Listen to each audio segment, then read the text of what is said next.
xalqining faxrlik yozuvchisi Zordun Sabirning Şinjan Yoshlar O'smirlar nashriyoti tarafidan nashr qilingan Ana yurt nomli romani. Bu roman Biliqut shirkatida ovozga elinib, Biliqut to'g'rida anglatildi. Qiz qalbi avrishim palchiviq. Yigitlar uni xolg'in tarbiga egalaydi. Qarang Asiya obistay, qizimiz Parixa nimancha g'amkin. Uning yuragi hozir o'tda. Qarang ko'zlaridagi yolqinni. Kitob qamroq hissiyatchan qiyri qiz muallim Asiyaning uyiga kelib hozirla chiqib ketgan Parixa to'g'risida gap qilib edi. Asiya parvosizla: "Oy, kichkina qizni undaq demisiniz ha? O hadisini sig'inib shundaq mumliq bo'lib qoldi" dedi. "Yo'q, obistay, mening ko'zlarim xatolashmaydi. Men qizingizning ko'zlarida boshqa birsini ko'rib qoldim. Qiz birga qattiq ko'ymoqda." Gimnaziyani 24 yoshi tugatgan bu muallim qiz qorimi to'q, manzillari do'ng, panohroq bo'lgani bilan gapga to'lim usta, osh etishni yaxshi bilmagani bilan kitob o'qib xotir yozishga mahir edi. Uning boshqa odamlarni ko'zitish iqtidori yuqori edi. U Nuriylardan 1 yil burun maktab bitirgan bo'lsa-mu, xizmatga texi bu yil o'rinlashdi. Nilqi bozoridagi boshlang'ich maktabda Osiya bilan birga o'qituvchilik qildi. U maktabda ikkili ayol o'qituvchi bo'lg'ashqa, ular tez sirdosh do'stlaridan bo'lib qolishdi. Yaqinda Osiya uni uyga akilib oldi. Yangidan Yarlik Mallar shirkatiga xizmatga kirgan qizi Parixa bu qiyri qizni yomon ko'ratdi. Anasi: "Nimanda qilsan qizim?" deb so'rasa, Parixa tumshuqlarini ushlab: "Sat, qizlar degan sat bo'lsa bo'lmaydi.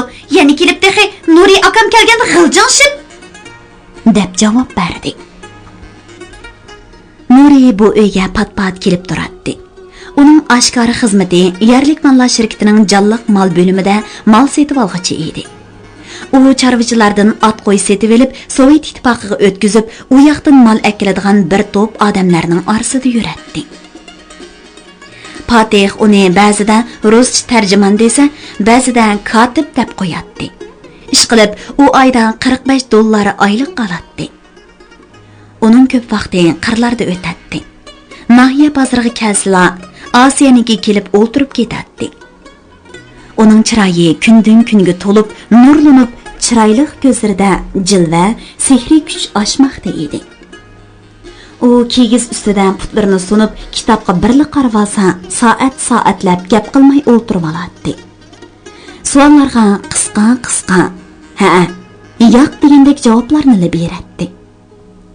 Qiyri qiz uning bilan munozara qilishga amroq edi. U nazariya, tarix va tabiiy fanlardan har xil savollarni so'rab, Nurining og'zini ochadi. Ular talasha, oxir Nuri uydan chiqib ketgandala Vangchung besiladi. Uning hozirgi o'zgartib olgan ismi Vapi. Millati tatar edi. Chunki hozirmi uning izida odam bor edi. Texi mana yaqindan beri nahiyaga Urumchidan kelgan saqchilar yig'ibda ketgashgan, u xelidan beri nahiyaga kelmay, Olastay taraflarga mo'kinib yurdi. Parixa uningga to'limi amroq edi. U dastlab hadis to'g'risida yig'lab turib so'zlaydi. Keyincha o'zi to'g'risida, jamiyat to'g'risida ko'proq so'zlab beradigan bo'lib oldi.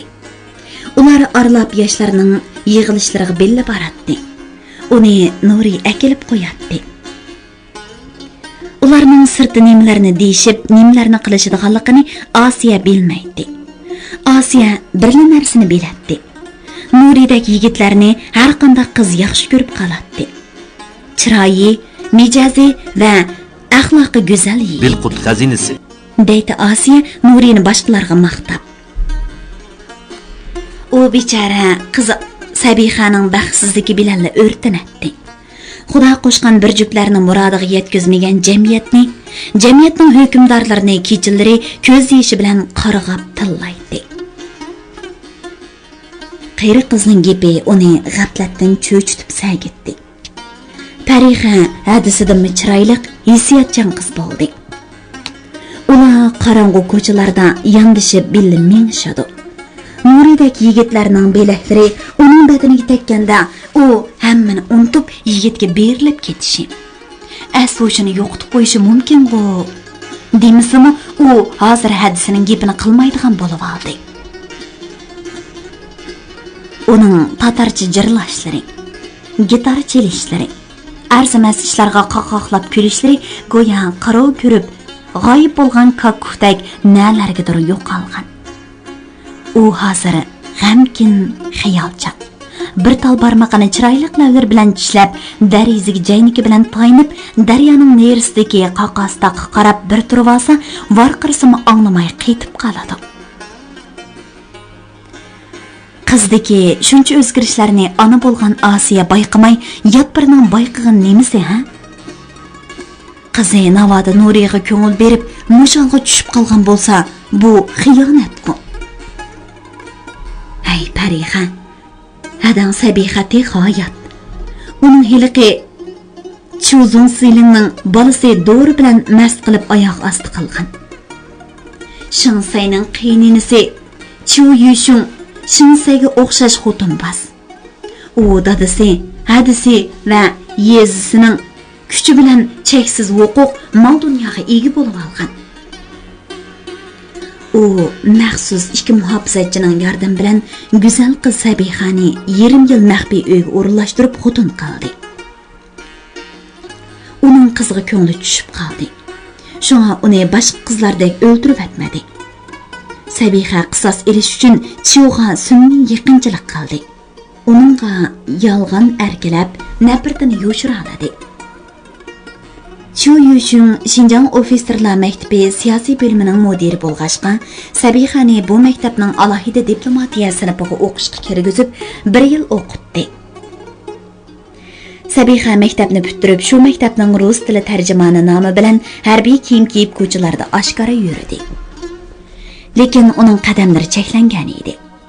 Uni boshqalar Shinsayning Malikova nomli oshnasiga o'xshatib, seriq chash pari deyishdi. Hamma odam uni ishpiyon deb bilishdi. U xo'rliq dastidan nervlari buzilib, Saranglar doktorxonasiga kirib chiqqan bo'lsa-mu, qisos elish uchun dushmanlarning orasida yuradi. Ba'zilar uni pul uchun ishpiyon bo'lib ketdi deyishmoqda. Mayli u husn jamoli bilan odamlarni jalb qiladigan ishpiyon bo'lib oldigan bo'lsin, yoki yiliqi harbiy ta'lim-tarbiya maktabida o'qib chiqib, Osiya tushunmaydigan yangi kasblarni egilab, Shandoban uchun ishlayotgan bo'lsin, Osiya uning bularni qisos elish uchun qilayotganligini biladi. Uning qalbida qisosdan boshqa narsa yo'q. Osiya buningga ishonadi. Uningga badani bo'lgangan bilan ruhi pok. U onasiga bir qatim, "Apa, men bir qatim o'lib tirildim. Boshqa bir badanda mening ruhim yashamoqda. Hamma yerda kulib turgan badan, hamma joyda qon yutib yig'layotgan bir ruhni yo'shirmoqda. Apa, men haqiqiy o'limni kulib turib kutyapman. Sen meni kulib turib dafn qil. Chunki men intiqom olmay turib hargiz o'lmayman" degan edi. Bu gaplarni elishib qolgan kunlarida azob bilan degan. Lekin bu gaplar uning yuragidan chiqqan pardozsiz gaplar edi. U Nurini yatlab qanchalik yig'ladi.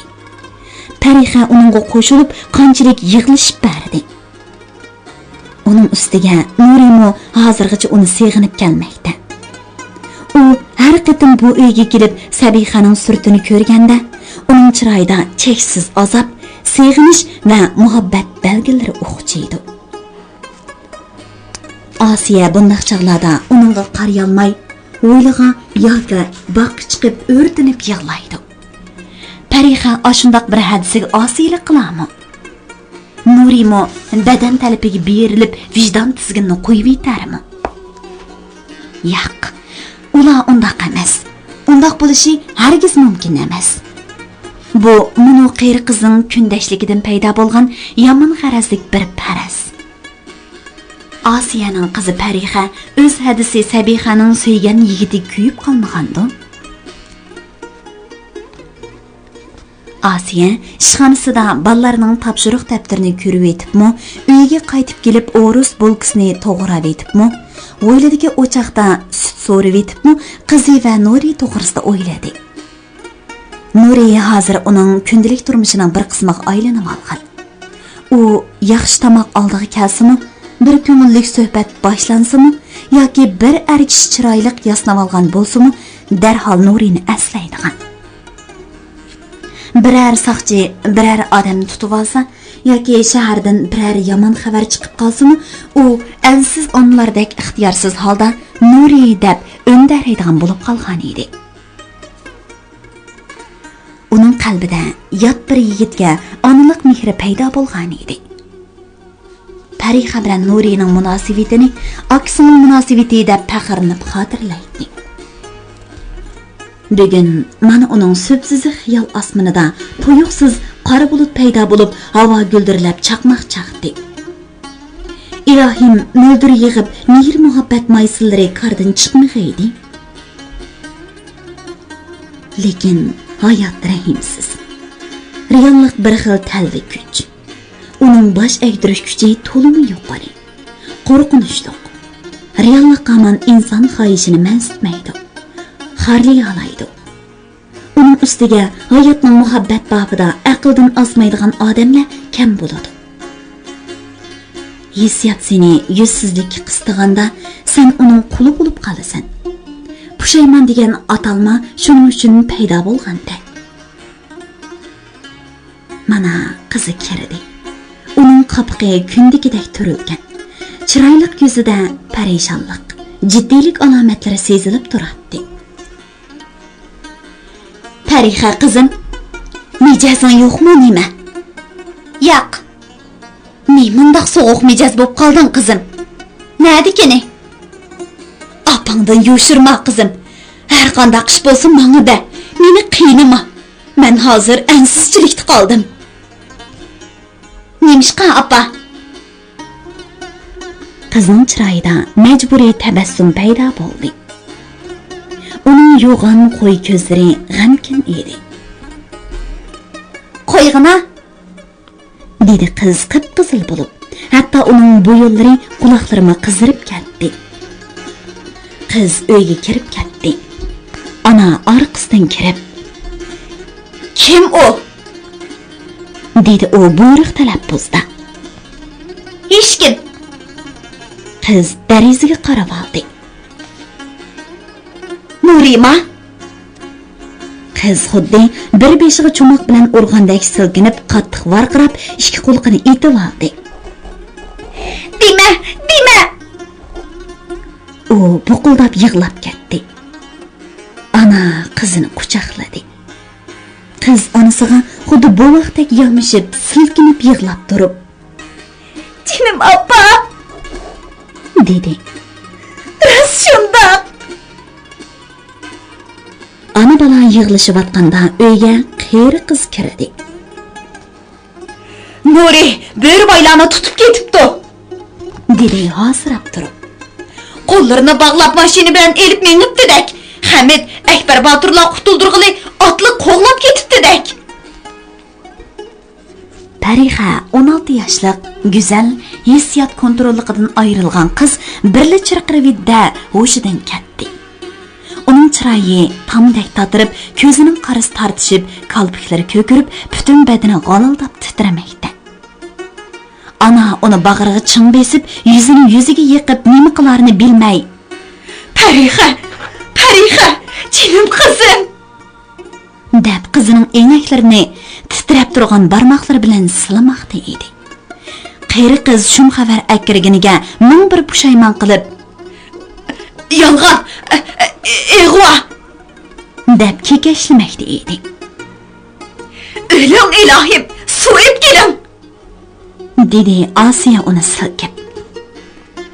Yuziga so'g'uq suv sepilgandan keyin Parixa hushiga keldi. Uni supiga yotqizib qo'yib, ikki ayol tagashgili turdi. "Atay tishig'i tegib, nima qilay deysan, o'y qori ko'say?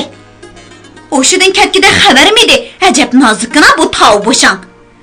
Alqinimda cho'ng bo'lgan, san o'xshash Ocaq mantıda küçükdek yundişmeyen bu. Tayillik, sen mozaylarının halınla çoğun bulğunu bilen külünla iştin better. Bo'ldi, appa, ben hechnim bo'lmadim. Dedi Parixa texim yomon gap qilishga tamshilayotgan onasini quchoqlab, so'z yegizmay va qiyri qizib qarab. Xushal bo'lib ketmang Zaynab ada. Ularni Hamid akam qutuldirib keladi. Dedi. Nimaga xo'sh bo'latdim? Zaynab millatning doshqil emas, Gultaji, bilamsan? Gultaji. Voy qari Gulay. Seni o'tik maylashdan boshqa ishlatgir bo'lmaydi. Dedi Asiya kulib. Man, snekir, xom qaymoq sevatda. Ular birdamdila aplashib birga o'tirib tushlik choy ichishdi. Asiyaga qizining Nuriga oshiq bo'lib qolganligi ma'lum bo'lib edi. Uning hech nima yegiz kelmadi. Qanday qilib chaq qo'yish kerak? Qo'riq o'tiniga o't tutashdi. Uni o'chirgil bo'larmi? Bu o'tin kuyib tugisa, buning azobiga chidig'ili bo'larmi? Ananing xiyoli savollar bilan to'ldi. Shu kuni Kash Parixa vaqtida qaytib kelmadi. Ana dakki-dukkida uy bilan bo'suqi orliqida sansiz qatar edi. Tiriq qizlar sirtqa yugurdi. Qizdan derak bo'lmadi. U oxiri g'imidi yo'q kitob o'qiyotgan qiyri qizga yig'lab turib, "Yur, Fatih Muslimovning uyiga boraylik. Qizni shular biladi." dedi. "Nimancha, voyay, kelmamdi." dedi qiyri qiz g'imidi yo'q kitobdan bosh ko'tarmay. "Bo'pti, amsi o'zim boray." dedi ana aldirab sirtqa minib. Bu dünya g'izarlab yig'lig'ini to'ralgan bo'lgandiki. Qarang'u tushdi. Asiya Nilq shahrining tari, daraxtlik ko'chalari bilan aldirab minib, g'arbga burilganda uni tuyuqsizli bir ansizchilik chirim oldi. Go'yo qizini askarlar tutib ketgan. Go'yo Parixamu Sabixaning kuniga qolgan. Navodi shundoq bo'lgan bo'lsa, uning bu dunyo harom. Qosh daryosining bo'yiga berib, qirg'oqdan birni sakirsa, hamma tartquliqdan qutuladi. Dadisi, eri, qizi, man endi kenjisi oxir qo'ymaydi. Yana shu taqdirga duch kelsa, dunyoda uningdan baxtsiz inson yo'q bo'lgan bo'ladi. Eri oxirgi qitim qizlarim sizga qoldi. Ularni baxtli qiling. Bu mening oxirgi umidim. degan edi. Tatar bo'lmoq to'limi ta'skan. Ular o'z yeriga sig'madi. Men endi Shinjongmo ularga tar kelmoqda. Ana qizlarini o'qitaman deb biriga to'qal bo'ldi. Qari ko'ngil Manbegi o'z foydasi uchun uning suyimli qizini Chiuning o'g'liga tutib berdi. Qizi xo'rlandi. Baxt degan xo'rliq emasdi. U hozir tirik do'zaxda. Mana endi oxirgi umidi bo'lgan Parixamu xavfga duch keldi. Biror ish bo'lmasa, bu qizi hargiz onasini ansirtib bundoq kech qolmaydi. U yugurdi. Uning ko'ziga itlarmi ko'rinmadi. Ishkit yavitadigandak hovushib top besib kelmoqda. Uning ko'nglidan qo'rqishmi ko'tarilgan. Itlarga putidan to'pili selvitib atdi. To'p tosh chashdi. Oxiri itlar yiroqladi. U yalang oyoq yugurdi. Oxiri yim etiklik yo'g'on darvozaga kelib, darvozada qattiq uradi. Guhariya! Voy Guhariya! Yanchik echildi. Asiya xuddi sarang bo'lib qolgandek, Parixa! Parixa! deb do'doqladi. Qo'rqma, qo'rqma! dedi Guhariya uni quchoqlab. Qizing ba, u Hamidlar bilan Olastayga ketdi. Nimishqa? Nim bo'pti? Uyga kir, qo'rqma, men deb beray. Shu kuni tazig'uchi saqchilar Olastayga mashina bilan mingan ekan. Arqadan Hamid boshliq yoshlar otlanib, tog' yo'li bilan tangla yo'lga chiqib shu yoqqa minibdi. Navada Nuri bo'ribaylar tutilib qolsa, ular mashinaga hujum qilib, ularni qutqizib olmoqchi ekan. Saqchilar ularni saqlagan ikki qozoq yigit bilan bir Mo'ng'ul buvayni tutib ketdi. Bu gap ko'chaga "Voy, Nurilarni tutibdi" deb tarqalibdi. Hamidlar qo'g'lab Nilqidan o'tib, Qarasuv atrofiga kelganda mashinaga qora miltiqlar bilan hujum qildi. Shoför o'libdi. Saqchilar mashinadan tushib etishibdi. Atliqlar mahalla xalqining yordamida uylarga mo'kinib yurib, 4 saqchini o'ldirib, heliqlarni qutuldiribdi. Ularning biri og'ir yordar ekan. Neliq saqchi idorasi bu ishni anglab shaharga xabar qilmoqchi ekan. Shahardan bu yoqqa qarab 2 mashina askar mengibdi. O'rus Nikolka heliqi saqchi mashinasini haydab kun o'ltirganda Neliqqa kirgan ekan. Yigitlar chiqadigan askarlarning hujumiga taqobil turish uchun mashina bilan Olastayga mengibdi. Parixa unimag'anga qaramay yigitlarning orasiga kirib birlik ketibdik. "Yaşa qizim, mushunda qilib qurbon bo'lib ketsangmi, men rozi", dedi ana Gohariyani quchoqlab. "Fatih o'zi shahardan askar mang'imni qandoq bilgandi, ha? Saqchining ichida uning odamlari bor. Bular hammani bilib turadi. Ilohim, bu shin deganga zavolliq kelib, xalq kunning siriqini ko'rsaydi." Ular tang atquch tang-tanglab uxlashmadi. Mashinalar o'tdi, lekin tang qilgan miltiq ovozi anglanmadi. Asiya bir kecha uyqusiz, ansizchilik tartib atdiganligi kundan burun uyga qaytdi. Ana bo'lmoqning ta'sirligi. U qizim uyga qaytib keldimikin degan umidda hayajon bilan hovliga kirdi-da, darizdan qaradi. Qeri qiz supada. Qizi boqqa qargan karvatda rastilla uxlayotdi. Ana hayajon bilan uyga o'zini atdi. "Jinim qizim, qaytib kelsan degan bilan", dedi u qiziga o'zini aytib. Seriq chash qizning yuzlarini siypab peshonasiga suydi. Va tatli uxlayotgan qiziga g'uva tang yo'riqida sinchilab qaradi. "Sabiha!" Ana hayron bo'lib barqiravatdi. Uyda rastli Sabiha uxlayotdi. Uning chiroyli, lekin so'lg'in chiroyi Parixanikidan farqlanadi. Parixa yengli echilgan qizil gul bo'lsa, Sabiha echilganiga yarim kun bo'lgan, shunga sinchilab qarsa, yaproqlarda so'lg'inlik iznalari bayqaladigan gul edi. U qizining yuziga yuzini yiqib, "Qandoqmi opangning bu zay uyni topa olgansan? Mening neliqni ishkanligimni qandoqmi bilgansan?" degandek savollarni so'rag'ili turdi. Sabiha tatliq uyqudan uyg'onmagan edi. Qeri qiz uyg'ondi. U "Demadimmi qaytib keladi deb. Yerim kechida keldi, eshikni ochib berdim, kirdi-da yotdi. Lamjim demadi." "Qari xotin, bu Parixa emas, Sabiha." "Nima? Ha, rost.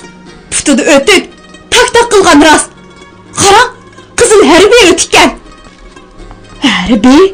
Ha, qarang, o yepak ko'mligining esilligini, ya Fransiyaning, ya Angliyaning raxti. Men kitoblardan o'qigan. Pol Sholke voy. Qarang, o yostiqning ostidan uch ko'rinib turgan nima? Portmal damsiz-a? Yo'q, to'panchaning qipi." Sabiha uyg'onib, darhol yostiqni puklab ko'ksiga besib onasiga erkaladi. "Jinim appa, kelgina. Voy, chashran tamam oqirib, ko'zim o'ltirishib, yuzimni qo'riq chirmab bo'pti-ku." U apsining yuziga yenishlab so'ydi. Uning oppoq bo'ynida chiroyli oltin medalyon pulanglab turadi. Quloqlaridagi ko'zlari ajoyib chiroyli oltin halqa yalt-yult qiladi. Karavotning yonida bir xurum chamadan turadi. "Bu yerni qandoq topding qizim? Izdigili 1 yil bo'ldi. Senmi ketding? Men lirikingni elishga hamma yerga xabar berdim." "Kim deb berdi bu yerni amsa?" "Topdim shu", dedi u qeri qiz qarab qo'yib. Bu hadimiz, yo'q, apu qiling, ismingizni so'ramabdiman. Zeynep, opang Asiya Abistay bilan billa boshlang'ich maktabda Abistay.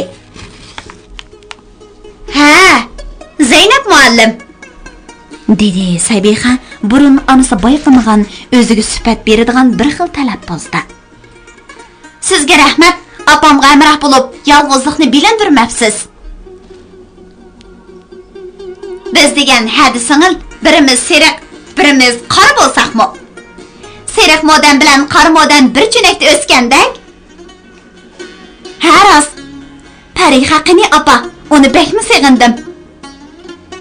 Sanglang cho'ng bo'lib, bo'yinchoq o'zdigan bo'lib qoldi. Opa, biz degan sap tatar emas. Sen tatar, biz Uyg'ur. Bizni mo'zay desang bo'lmaydi. Ha, endi opangdan tanay demsina. Senmi mo'zay, dadang degan no'g'aylashgan Uyg'ur edi. Ana xapliqi sahardagi jilg'i tumanlarga o'xshaydi. Quyosh nurini ko'rish bilan taraydi. Mana uning kechidan beri qarg'inligi, xapliqi biraqli yo'qoldi. Uning hozir ishonchi to'liq. Parixa mo tuyuqsizla lo'ngida paydo bo'ldi-da, uningga shodlik qo'shdi. Ular xushal-xo'ram atdiganlik choy ichishdi. Asiya bilan qeyri qiz ishqa mangandan keyin Sabiha chamadondan kichkina bir narsani elib, sipirlarni jit-jit qilg'izib bir yerlarga xabar berdi. U onasiga o'zining qandoq va nimishga kelganligini aytolmaydi-da. Uning vazifasi Nilqida paydo bo'lgan qurolliq qo'zg'olonchilarning ahvolini egilab, hukumatning ularni yo'qitishiga yordam qilish. Bu qurolliq to'polonchilar ichida Nuri mopa. Sabiha Nurini bir kunmi aslamay, seg'inmay qolgani yo'q. U o'zining saf muhabbatga jini bilan sodiq ekanligini isbotlab berish uchun bu xatarlik ishga tutish qilgan. Albatta, uning har bir qadamiga zan selib turayotgan maxsus odami bor. Hozir hamma yerda ishpiyon, jasus.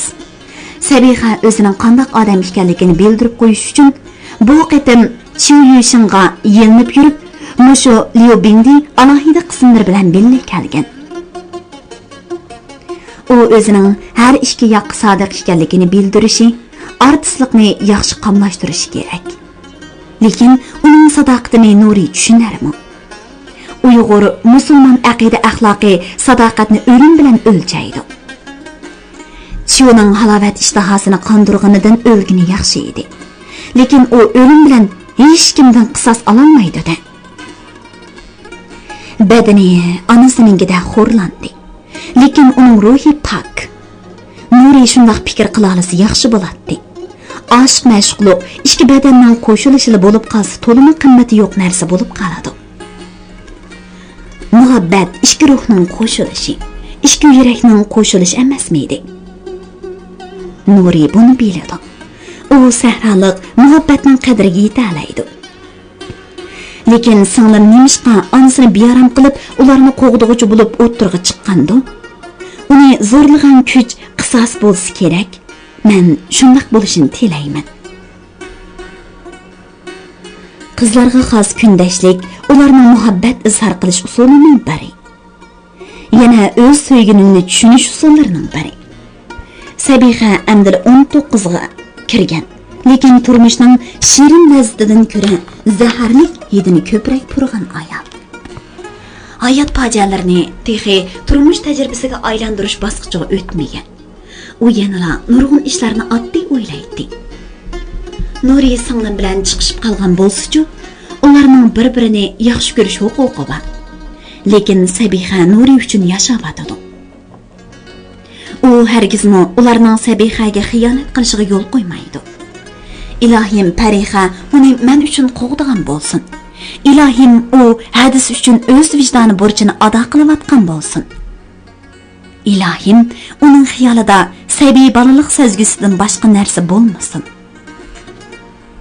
Ilohim, u heliqa hadisiga erkilab, kechsin hadisining qo'lini ikki qo'li bilan ching tutib yotadigan mehribon qiz bo'lsin. ilohim, u hadisining Nuriga tunji muhabbatini beg'ishlab, bu muhabbatni hayoti bilan qo'g'dashga bel bog'laganligini unutib qolmasin. Sabihaning ko'zlaridan taramlab yoshlar to'kildi. U ixtiyorsiz holda kichkina tapanchisini o'qladi va qulubladi. U singlisi xiyol suradigan darizaga jayniki bilan taynib, salqin yoz shamolida irg'anglab, yop-yeshil yaproqlarini kun nurida yaltirtib, tabiat go'zalligi bilan insonlarga huzur berayotgan teraklarning to'p shoxlariga qaradi. Daraxtlar shaplab o'ynamoqda. Daryo shovquni go'yo uningga madhiya, tog' shamoli go'yo uningga madhiya. Ular hozir qaysi tog'da, qaysi qo'lda, qaysi qarag'ayning daldizida yurak oldi bo'lib, o'zini tutqili keladigan askarlarni saqlab yotadi ekan. Liu Bingdining askarlari harbiy mashqda.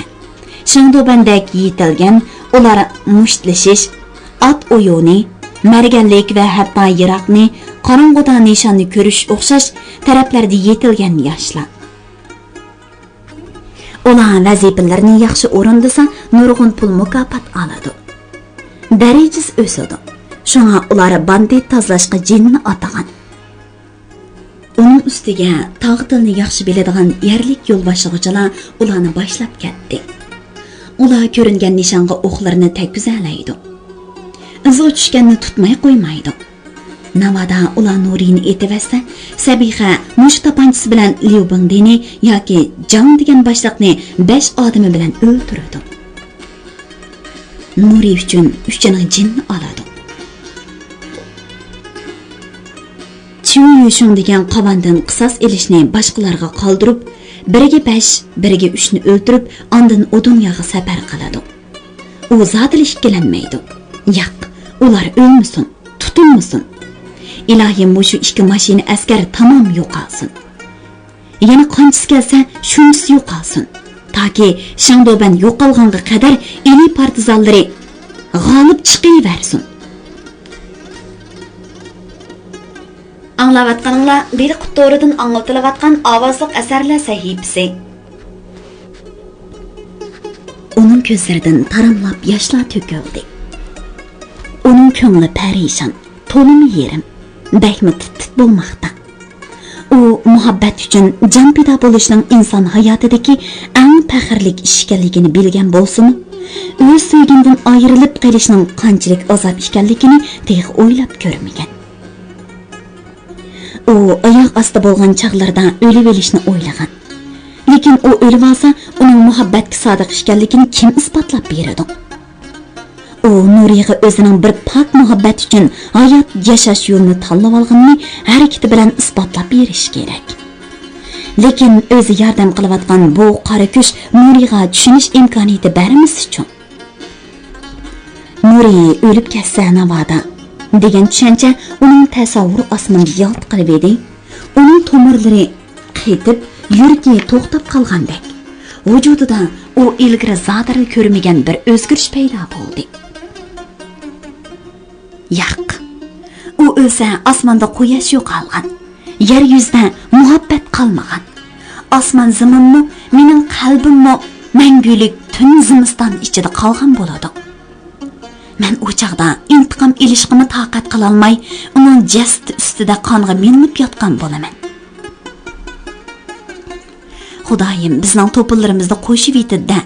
Biz yarim asrdan keyin chang to'zonga aylanib, qo'yinlarda billa osmonga ko'tarilib, koinotni billa aylanamiz. Yo'q, u o'lmasin. Avval men o'lay.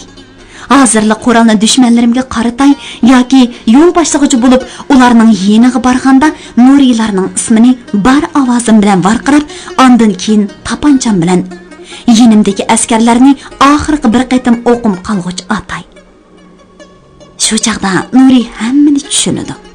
Ular men uchun qisos oladi. Men shunday qilay, cho'qim shunday qilay.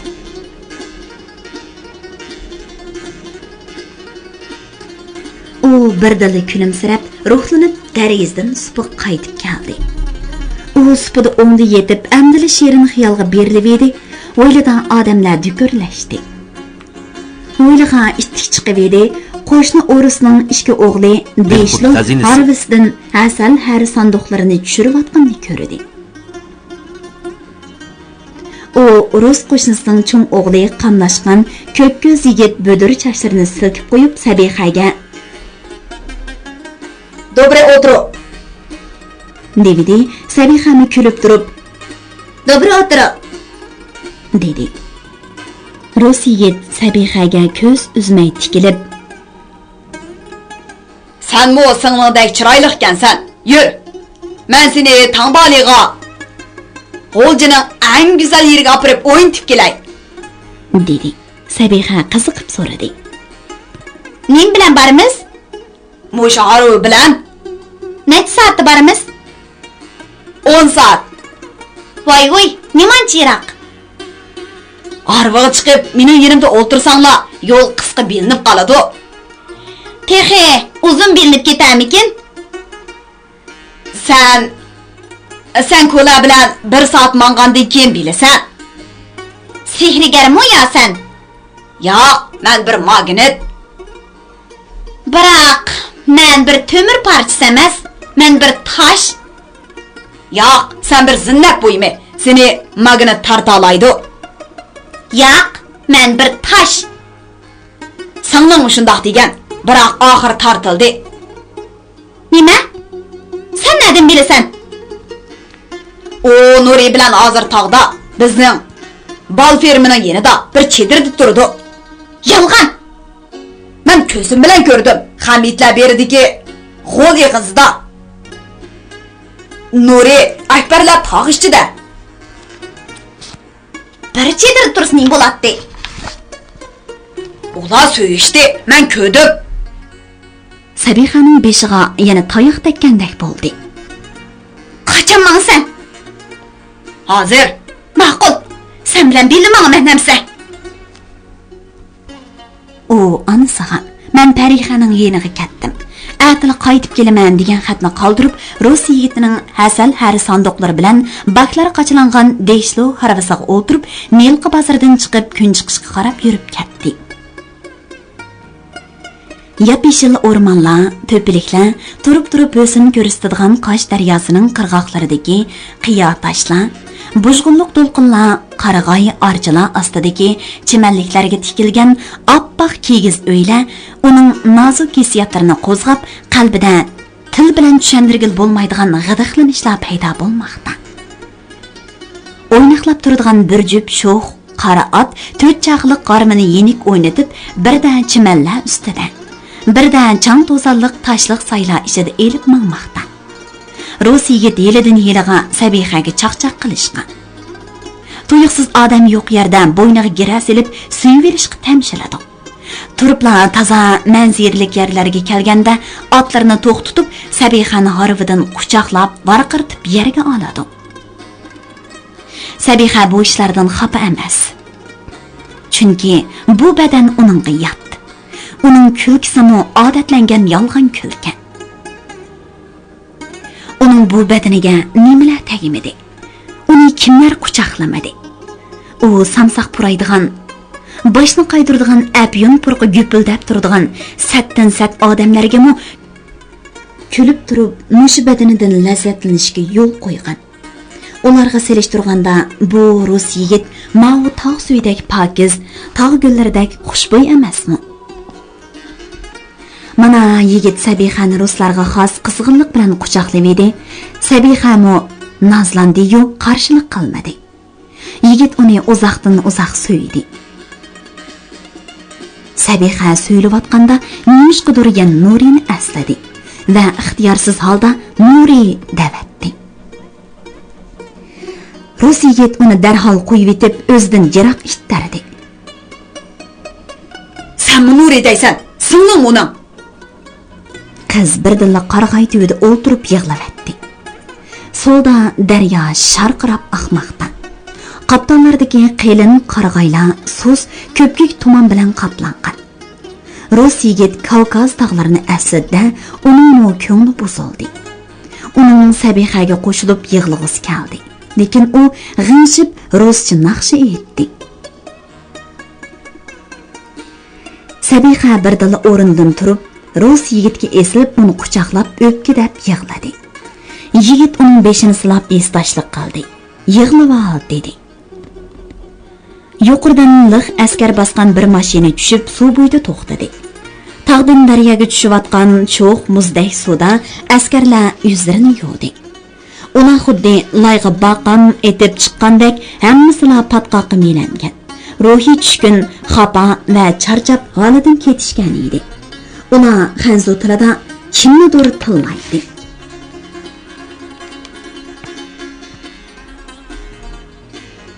Askar ichidagi bir ofitser Sabihaning yeniga keldi. Naga? Taqqa. Rus yigit cho'p yavatgan otlarga nuqta silayotganda, "Aticha, naq yerini aniqlab xabar qilib", dedi ofitser buyruq ohangda. Mashina tezda yurib ketdi. Sabiha harvaga chiqqanda Rus yigit so'radi. "U seni tunimda?" "Yo'q." "U nim dedi?" "Nega borsan dedi? Bal fermaga dedim." Rus yigit otlarini qamchiladi. Otlar chimanlik ustida harvani siliq tavirtib yurib ketdi. Birdan havo guldirlab chaqmoq chiqib, tog' ichida aks sado jaranglab vahima paydo bo'ldi. Nikolka harvining oldiga birzintdan qilingan saviyanni bekitib, Sabihaga "Yomg'ir yog'sa, tog' yo'li etiladi, harvi zodini mangolmaydi. Oldimizda bir qozoq uyi bor, shu yerga yetib olayli", dedi. Otlarini o'tirang tashlatib to'pilikka, o'ng tarafida tog'dan tushayotgan bir o'sdan suv oqadigan, so'l tarafidan bo'q qarg'ayli g'ol bilan janubga qarab ittik yurib ketdi. Ular amdila g'ol eg'iziga kirib edi. Yomg'ir xuddi chelakdan suv quygandek sharqirab yoqqila turdi. Tog' havosi to'limi sarliq. Baylar kishini umr bo'yi yashsam ha degizgan go'zal qaptonlar birdandila kishiga minut turg'isiz bezorlik tuyg'usi taqdim qildi. Subsuzuk toshlarni marvoyib aylantirib o'qchib eqiyotgan sho'x suvlari mana birdandila bo'tqidek quyuqlashib surlik oqmoqda.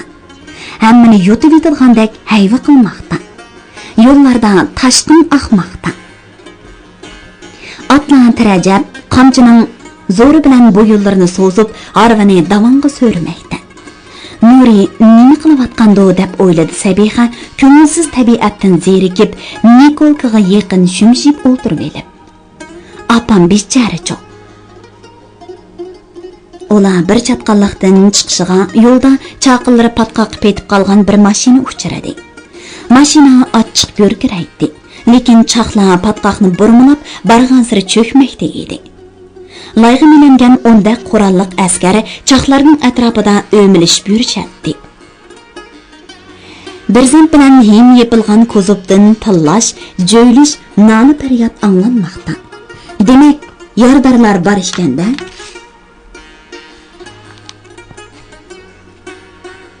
"Chatoq!" dedi Nikolka. "Harvini tashlab, otlarni minib qochayli." "Nimishqa? Buni otlarimizni tartib oladi." U harvadan tushib otlarning shiyla qomutlarini yeyishga boshladi. Ikki askar yugurib keldi. "Aka, otlarni mashina so'rtimiz. Men taqqa boradi."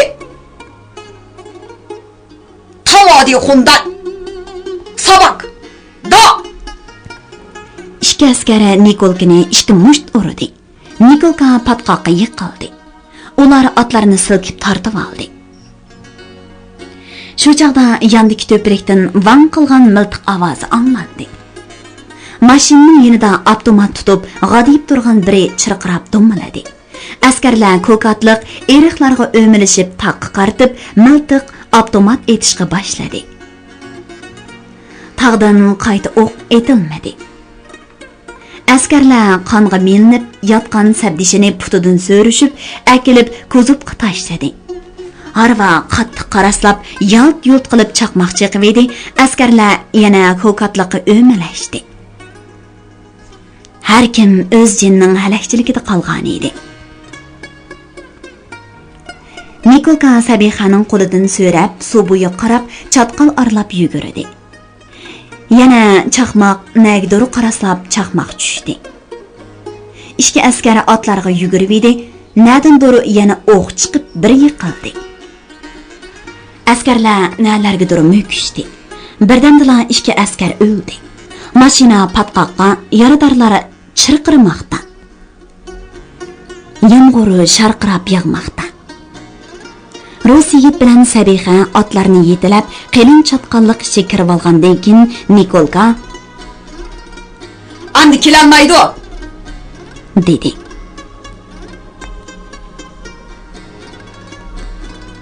Beliqut şirketida ovozga elinib, Beliqut to'rida anglatilayotgan Uyg'ur xalqining faxrlik yozuvchisi Zordun Sabirning Xinjiang yoshlar o'smirlar nashriyoti tarafidan nashr qilingan Ana yurt nomli romanini bugun mushargacha anglatdik. Davomini atga anglatishimizda davomli anglatamiz. Bu roman Xinjiangning har qaysi joylaridagi Xinhua kitobxonalarida sotiladi. Do'stlarning bu romanni setib olib saqlab qo'yishini alohida tavsiya qilamiz.